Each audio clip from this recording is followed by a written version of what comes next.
Le grand pèlerinage est l'objet d'un très grand prestige et demeure un facteur très important d'unité et d'échange entre les musulmans du monde entier, qui témoignent d'une profonde ferveur à cette occasion.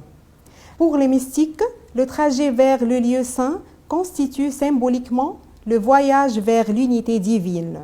Chères sœurs, voici quelques conseils, orientations et dispositions destinées à toute femme voulant accomplir le pèlerinage et qui sont aptes à même de rendre son pèlerinage agréé par Allah.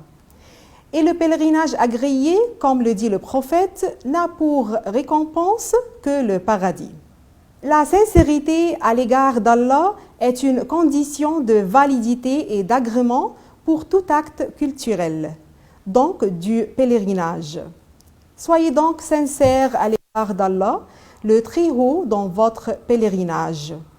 Méfiez-vous de l'hypocrisie, car elle rend l'action caduque et entraîne un châtiment divin.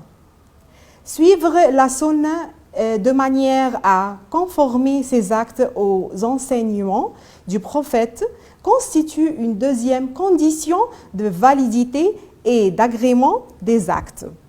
Compte tenu de la parole du prophète, quiconque accomplit un acte non conforme à notre enseignement verra son acte rejeté. Ceci devrait vous inciter à apprendre les dispositions qui régissent le pèlerinage conformément à la pratique du prophète. Vous pouvez utiliser des livres utiles dont le contenu est étayé par des arguments vrais tirés du livre et de la sunna. Méfiez-vous du polythéisme, c'est-à-dire associationnisme majeur et mineur, ainsi que de tous les péchés.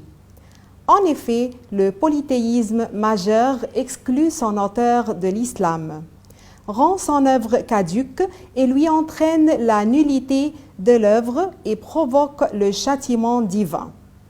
Les péchés aussi font mériter le châtiment. La femme peut voyager pour le pèlerinage ou pour d'autres besoins avec un accompagnateur légal, c'est-à-dire avec un mahram. En vertu de la parole du prophète, la femme ne doit voyager qu'avec un mahram.